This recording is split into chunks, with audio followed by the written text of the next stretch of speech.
En el castigo se revelan las profundidades del corazón de nuestro Dios. Como habíamos dicho en el estudio anterior, el castigo es como una teofanía donde Dios nos visita para que sintamos su presencia, veamos que Él está ahí y que nos juzga y que por eso, como consecuencia del pecado, viene el castigo.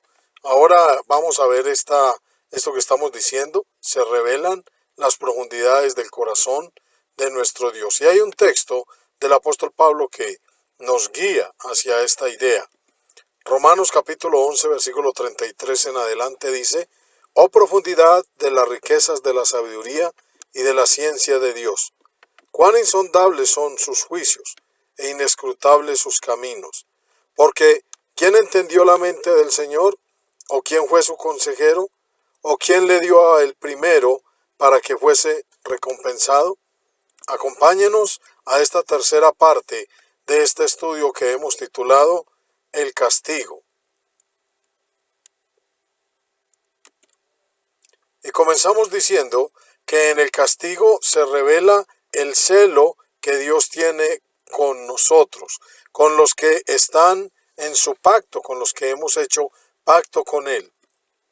En Éxodo capítulo 20, versículo 5 dice la palabra: «No te inclinarás a ellas, hablando de la idolatría, ni las honrarás, porque yo soy Jehová tu Dios, fuerte, celoso, que visito la maldad de los padres sobre los hijos hasta la tercera y cuarta generación de los que me aborrecen.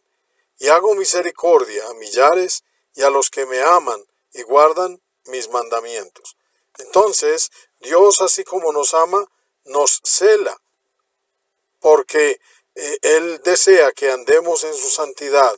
Y obviamente la idolatría es uno de los peores pecados que ofende a nuestro Dios, a Él mismo en persona.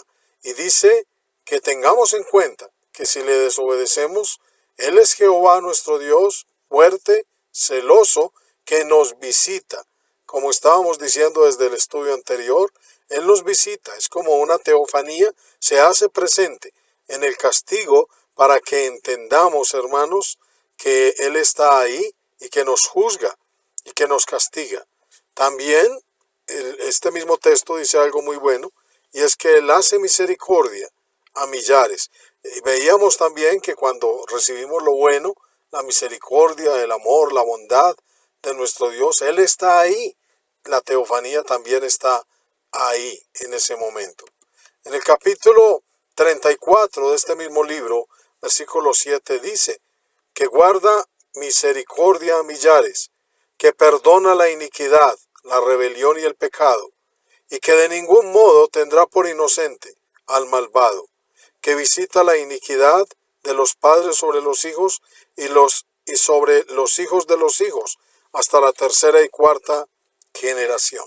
Entonces, en el castigo se revela el corazón de Dios, y una de las facetas que podemos ver es el celo que Él siente por nosotros. El Nuevo Testamento en Santiago dice: «El Espíritu que Él ha hecho morar en nosotros nos anhela celosamente».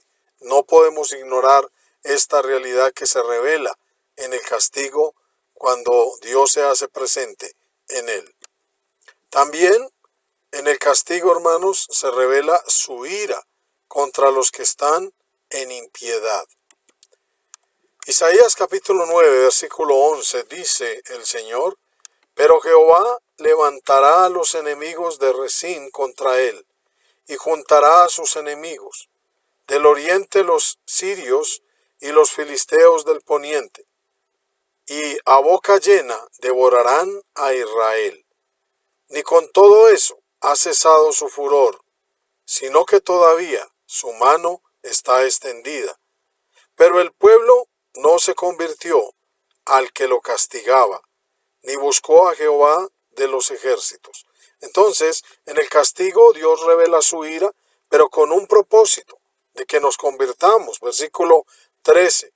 Dice también en el versículo anterior, en el 12, algo muy maravilloso. Dice: «Sino que todavía su mano está extendida». Entonces, Aunque seamos castigados, el hombre siempre debe tener la conciencia, los ojos para poder ver y mirar que aún en el castigo Dios también nos está extendiendo su mano, su misericordia, como también veíamos en los textos del libro del Éxodo, hablando de esto mismo, hermanos, del celo, y ahora estamos hablando de la ira. Dice también en Romanos capítulo 2, 8 en adelante, ya en el Nuevo Testamento, pero ira y enojo a los que son contenciosos y no obedecen a la verdad, sino que obedecen a la injusticia.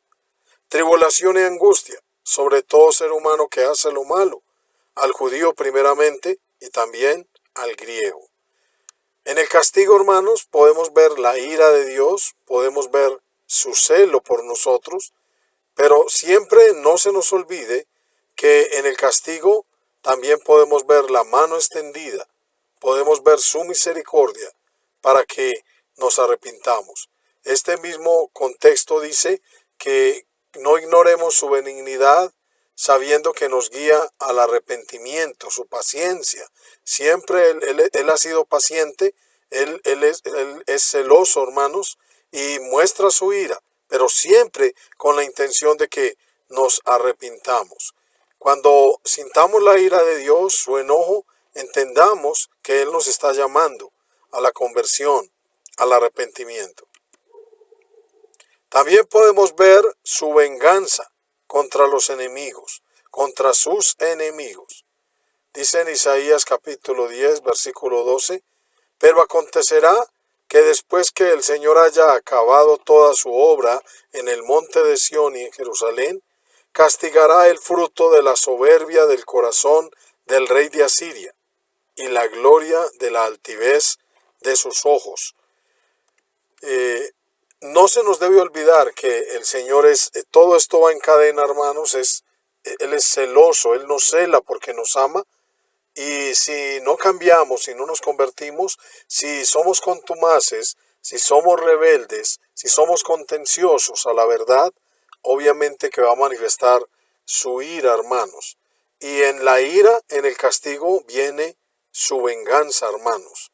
Dice en este caso que iba a castigar al rey de Asiria por la soberbia de su corazón.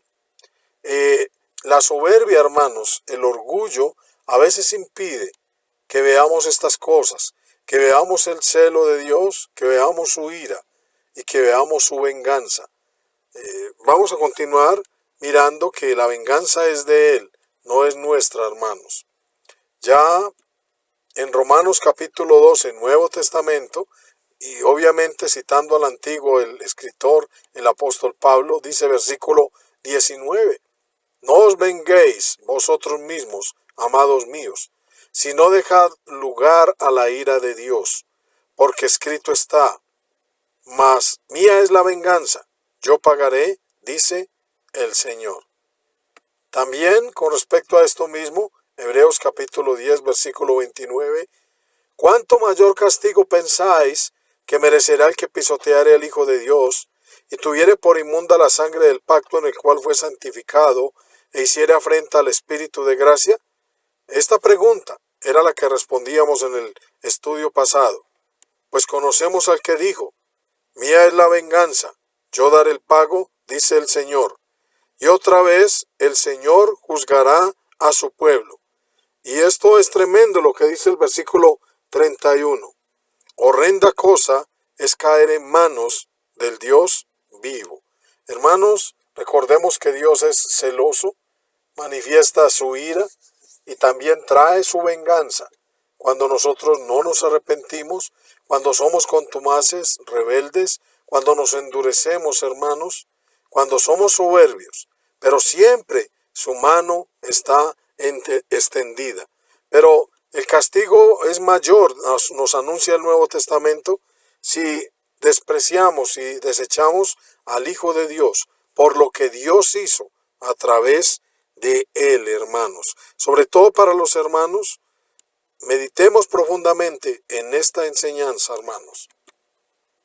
También en el castigo, hermanos, se revela su justicia con los buenos y con los malos.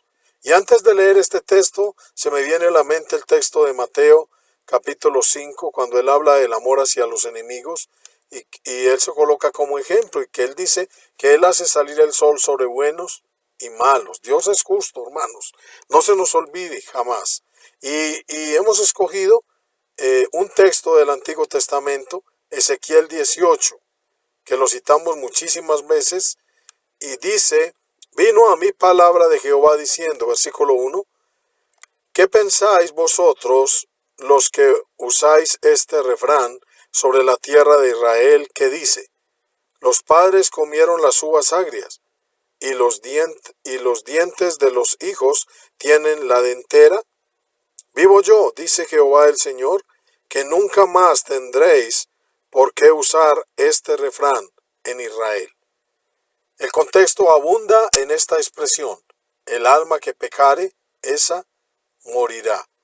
No lo vamos a leer, abunda en ejemplos donde habla de que si pecamos y no cambiamos y no nos arrepentimos, pues obviamente el impío morirá por su pecado.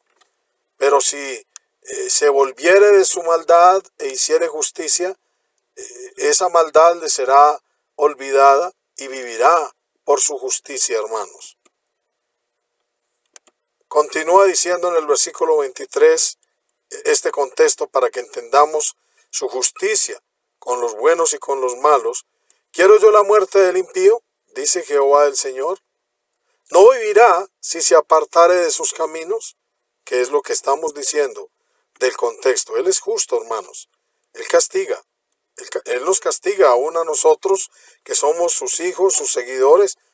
También lo veíamos en el estudio anterior, Hebreos capítulo 12, la disciplina del Señor, y es una bendición cuando Dios nos castiga, cuando Dios nos visita en el castigo. Versículo 24, mas si el justo se apartare de su justicia y cometiere maldad e hiciere conforme a todas las abominaciones que el impío hizo, ¿vivirá él? Ninguna de las justicias que hizo le serán tenidas en cuenta. Por su rebelión con que prevaricó y por el pecado que cometió, por ello morirá. También, hermanos, en el castigo, que estamos diciendo que se revela lo más profundo del corazón de Dios, se revela su deseo de salvar, perdonar y dar vida. El profeta Ezequiel ahí mismo, hermanos, en ese contexto del capítulo 18, versículo 31, dice: echad de vosotros todas vuestras transgresiones con que habéis pecado, y haceos un corazón nuevo y un espíritu nuevo. ¿Por qué moriréis, casa de Israel? Porque no quiero la muerte del que muere, dice Jehová el Señor. Convertíos, pues, y viviréis. Siempre la mano del Señor está extendida, aún en el castigo, queridos hermanos. El castigo no es la última sentencia, a no ser que Dios así lo disponga en ese momento. Tenemos casos como el de Ananías y Zafira, pero no es la última sentencia. Dios siempre está extendiendo su mano, su misericordia. Él está mostrando su celo porque nos ama, su ira, su venganza, pero su deseo, hermanos, de salvar, de perdonar y dar vida, hermanos. También, hermanos, en el castigo podemos ver su amor inmenso. A pesar de eso, no nos volvemos a Él, lamentablemente. Podemos ver su amor, como estamos diciendo. Lo veíamos en el estudio anterior, que el castigo de nuestra paz fue sobre Él. Por eso el texto de Juan dice: de tal manera amó Dios al mundo. Y decíamos que aún Cristo fue castigado, no por su pecado, sino por el nuestro, hermanos. Podemos ver su amor inmenso en el castigo, pero a pesar de eso, no nos volvemos a Él. Meditemos sobre esto, hermanos. Romanos 5:8, en la misma línea: mas Dios muestra su amor para con nosotros, en que siendo aún pecadores, Cristo murió por nosotros. Pues mucho más, estando ya justificados en su sangre, por Él seremos salvos de la ira. El castigo que merecíamos, la ira de Dios, la venganza de Dios sobre nosotros, cayó sobre Él, hermanos. Su amor inmenso. A pesar de eso no nos convertimos. Pudiera ser, hermanos, el deseo del corazón de Dios y el nuestro es que al entender estas cosas nos volvamos a Él, hermanos, por lo que Él hizo por nosotros. Versículo 10. Porque si siendo enemigos fuimos reconciliados con Dios por la muerte de su Hijo, mucho más estando reconciliados, seremos salvos por su vida. Todos nosotros, hermanos, sin excepción, merecíamos el castigo, la ira, la venganza, el celo de Dios sobre cada uno de nosotros, hermanos. Pero prevalece su deseo de salvarnos, de vida, de perdonarnos. Su amor inmenso triunfará, hermanos, si así lo escogemos, si así lo elegimos. Veamos también capítulo 11, versículo 28. Estamos ya finalizando este estudio. Dice acerca de Israel: así que en cuanto al evangelio son enemigos por causa de vosotros, los gentiles, pero en cuanto a la elección son amados por causa de los padres. Dios jamás ha quebrantado ese amor, hermanos, no solo hacia Israel, hacia todos los hombres. Jesús no murió solamente por Israel o Judá, murió por toda la humanidad, por todos los hombres. Y siempre está esperando, hermanos. Él nos castiga para que entendamos que Él nos visita y Él está ahí, que Él es justo, que su ira es santa, hermanos, y justa, que su venganza es lo que merecemos. Pero siempre, aún ahí, hermanos, está su mano extendida, su misericordia, porque irrevocables son los dones y el llamamiento de Dios. Ojalá, hermanos, podamos entender, y amigos, que en el castigo Dios se hace presente para enseñarnos y podemos conocerle mejor, podemos conocer su corazón, la profundidad de Él. Comparta estos estudios con sus amigos, con su familia, con otros hermanos. Síganos en Facebook, suscríbase a nuestro canal en YouTube y visite nuestra página web, elevangelioolvidado.com. Dios los bendiga.